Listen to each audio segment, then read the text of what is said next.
पहलगाम में जो हुआ वो एक वेल प्लान टारगेटिंग अटैक है। वो भी उस टाइम पे हुआ जब इंडिया और अमेरिका बायलैटरल ट्रेड पे इंडिया में मीटिंग कर रहे हैं। वो भी उस टाइम पे हुआ जब 2 दिन पहले आसिम मुनीर ने इंडिया के अगेंस्ट में स्पीच दिया। अपने बच्चों को जो है आपने जरूर सुनानी है ताकि वो पाकिस्तान की कहानी ना भूलें। Well, our forefathers they thought that we are different from the Hindus in every possible aspect of life. क्या एक्चुअली में इसमें पाकिस्तान का इन्वॉल्वमेंट है या फिर वो लोगों का भी जो कि कश्मीर के लोकल है?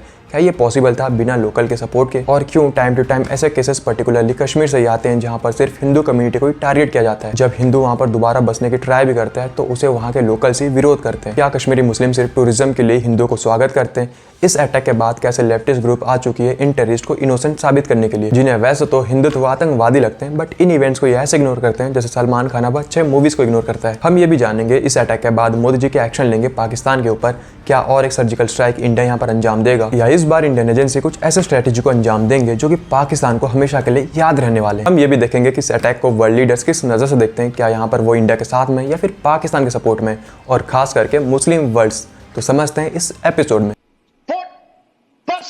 I don't know what we are trying to prove by being extra democratic in Kashmir. Ram Ram guys, welcome to this episode. कल 22 अप्रैल को पहलगाम में जो कुछ भी हुआ वो एक हार्ट ब्रेकिंग इंसिडेंट था जिसमें टेररिस्ट ने 26 इनोसेंट लोगों को मार दिया जो बेचारे कश्मीर को सिर्फ एंजॉय करने आए थे, जिन्होंने कभी ये सोचा भी नहीं होगा कि कश्मीर वैकेशन उन्हें उनके फैमिली मेंबर से ही हमेशा हमेशा के लिए दूर कर देगा। इन 26 लोगों में 2 फॉरेनर थे, एक नेवी पर्सन थे जिनकी एज सिर्फ 26 साल का था।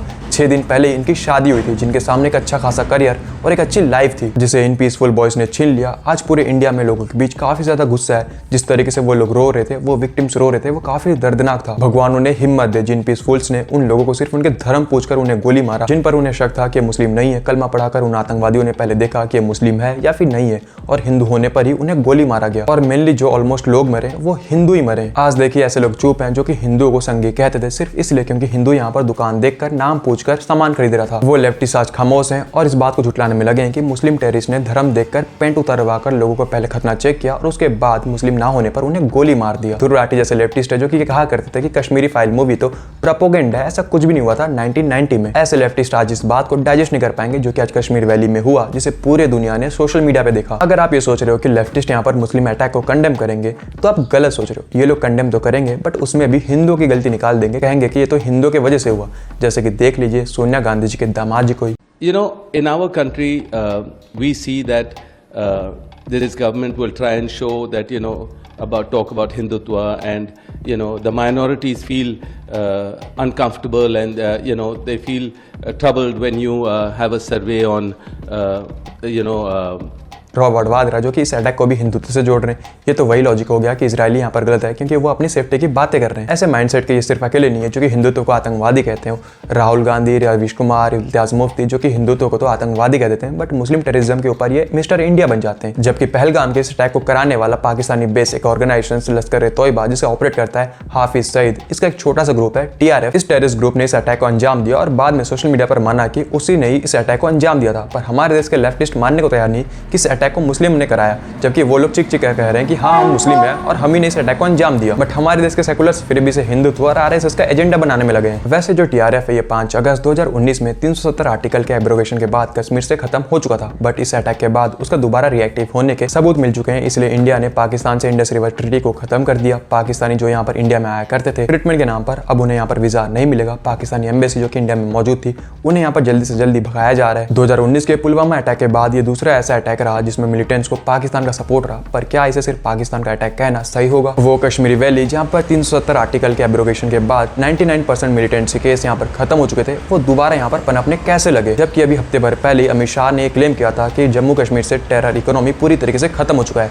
और एग्जैक्टली 14 दिन के बाद इतना बड़ा हमला कैसे? वो भी उस टाइम पे जब अमरनाथ यात्रा यहाँ पर 3 जुलाई से स्टार्ट होने वाला है।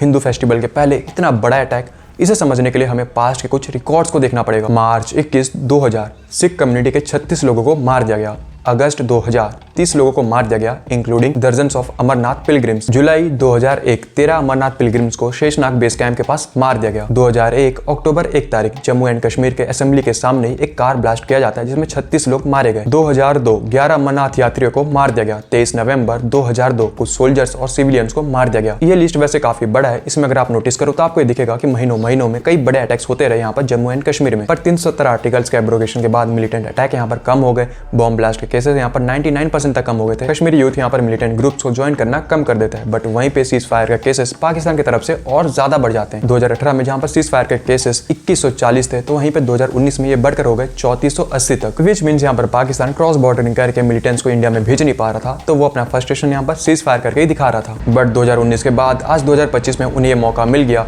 इंडिया को दोबारा डिस्टेबलाइज करने का, और इसमें उनका हेल्प करता है कश्मीर का वो लोकल जो कभी इंडियन आर्मी के ऊपर पत्थर चलाया करता था, कश्मीरी लोकल्स लीडर, कश्मीर के वो लोकल्स और कश्मीर के वो लीडर्स जो कि कैमरा देखकर ऐसे अदाब दिखाते हैं जैसे मानो कितने मासूम हो। बट वहीं पे ये लोग इस बात पे भी चिढ़ जाते हैं जब कोई हिंदू यहाँ पर कश्मीर में दोबारा बसने जाता है। उन्हें यहाँ पर इस बात पे दिक्कत है कि कश्मीर में क्यों दोबारा हिंदू यहाँ पर प्रॉपर्टी खरीदने में लगा है, और इस बात का झलक हमें सैयद रहूल्ला मेहंदी जैसे लीडर्स के इस पॉडकास्ट में दिख जाता है। ये जो चल रहा है इस वक्त जिसे टूरिज्म कहते हैं, ये टूरिज्म नहीं है मेरी नज़र में, शायद मैं गलत बात कह रहा हूँ, मुझे सही कीजिएगा।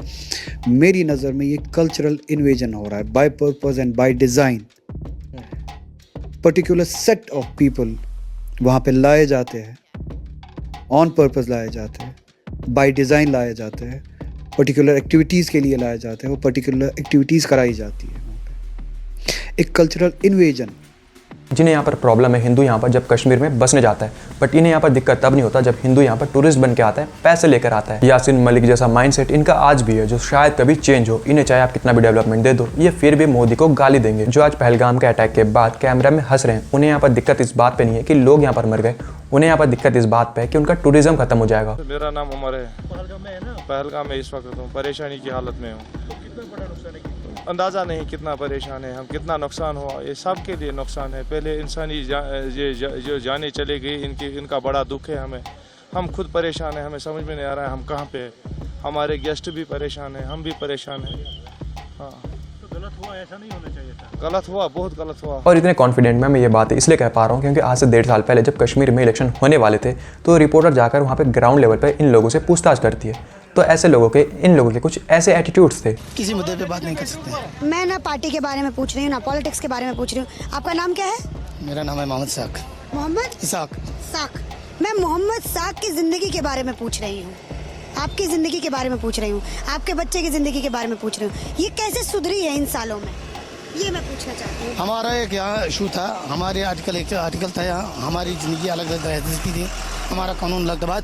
बात मेरी सुनिए, हमारे साथ सब कुछ छीना गया है।